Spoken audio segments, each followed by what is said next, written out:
இன்னைக்கான mini vlog பார்க்கலாமா? இந்த வாரம் சண்டே சிம்பிளாக சூப்பராக போச்சு. காலை சாப்பாட்டுக்கு பிரெட் டோஸ்ட் பண்ணிட்டேன். மதியானம் இவங்களுக்கும் ஆசிர்க்கும் விருந்து, நானும் அர்ஷானும் மட்டும்தான்.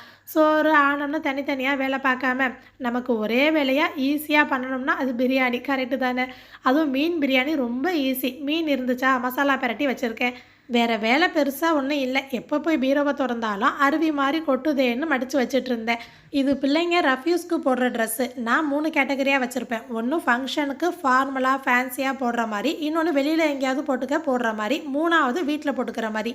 நம்ம அடுக்கி வைக்கும் போது நெருக்கி வைக்கக்கூடாது. கொஞ்சம் ஸ்பேஸ் கொடுத்து வச்சா பிள்ளைங்களுக்கு எடுக்க ஈஸியாக இருக்கும். புதுசாக மடித்து வைக்கிறத மேல் பகுதியில் வைக்காமல் அடிப்பகுதியில் வைக்கணும். இல்லைனா திரும்பி பார்த்தா அதையே போட்டுட்டு நிற்பானுங்க.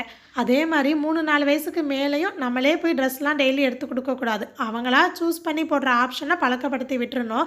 பசங்களுக்கு என்ன இருக்க போகுது? என்ன வாங்கினாலும் டிஷர்ட்டு, பேண்ட்டு, ஷர்ட்டு. அதை மேனேஜ் பண்ணுறதும் ஈஸி தான். பொம்பளை பிள்ளைங்களுக்கு டிசைனாக கலெக்ஷன்ஸ் இருக்கும்ல. உங்கள் அனுபவத்தை கமெண்ட்டில் சொல்லுங்கள். என்ன மாதிரி இருக்கிறவங்க ஹைஃபை போட்டுக்கோங்க.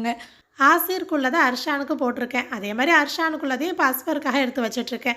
ரொம்ப அடி வாங்கின ட்ரெஸ் எல்லாம் போட்டுருவேன். எலாஸ்டிக் பேண்ட்லாம் வச்சு யூஸ் பண்ண முடியாது. நல்லா இருக்கிறத மட்டும் எடுத்து வைக்கிறது. வைக்கும் போது அந்த நாப்தலின் பாலுன்னு சொல்லுவாங்க இல்லையா, நாங்கள் அண்டுருண்டைன்னு சொல்லி தான் பழக்கம். அதை சும்மா போடாமல் ஒரு பேப்பரில் சுருட்டி உள்ளே வைக்கணும். அப்போ தான் கரைப்படியாது. நம்ம எடுத்து வைக்கிறது பெருசு இல்லை. வைக்கும் போதே பேரும் எந்த வயசில் எடுக்க போகிறோம்னு மென்ஷன் பண்ணி வச்சுட்டா தேடாமல் கலையாமல் அதுவும் ஞாபகமாக எடுக்கிறதுக்கு வசதியாக இருக்கும். திருப்பி கலைச்சிங்கன்னா நான்லாம் மடிக்க மாட்டேன். இப்படி சொல்லியே தான் ஒரு தடவையும் செஞ்சிட்ருக்கேன். அதோட சின்னதாக சில்லற வேலைலாம் இருந்துச்சு. அது எல்லாத்தையும் முடிச்சுட்டு பிரியாணி தாளிக்க வந்துட்டேன். இருக்கிறதுலையே மீன் பிரியாணி ஈஸியாக பண்ணிடலாம். நான் இன்றைக்கி செய்ய இன்னொரு காரணமும் இருக்குது. இந்த கடாய் புதுசாக வாங்கியிருக்கேன். ரீசெண்டாக ஷார்ட்ஸு வீடியோஸில் பார்த்துட்டு நிறைய பேர் லிங்க் கொடுங்க, டீட்டெயில்ஸ் கொடுங்க அப்படின்னு கேட்குறீங்க. நான் லிங்க் கொடுக்குறது பெருசு கிடையாது.